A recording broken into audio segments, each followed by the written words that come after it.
Sənə elə gəlir ki, reallıqdan qopursan, sanki duman içindəsən, sanki bu dünya ilə sənin aranda bir pərdə var, sanki hər şey gecikmə ilə baş verir.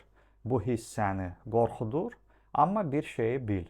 Əgər həkimdə yoxlanmısansa və sağlamlıqla bağlı bir problem yoxdursa, sən qorxmamalısan.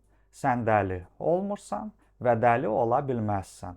Bu hal sənin təşvişin və panik ataklarınla bağlıdır.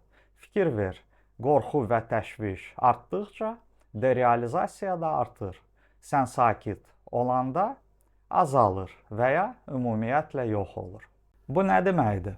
Bu o deməkdir ki, derealizasiya təhlükə deyil.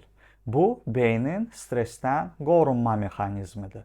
Amma sən bunu qəbul etməyəndə, ona qarşı çıxanda, deyəndə ki, bu olmamalıdır, sən artıq onunla mübarizə aparırsan.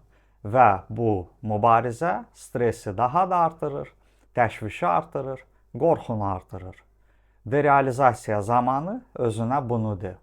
Bu təhlükəli deyil, bu sadəcə təşvişdir, bu keçəcək və ən əsası ona icazə ver. Sən qəbul etdikcə o zəifləyəcək. Sən mübarizə apardıqca o güclənəcək.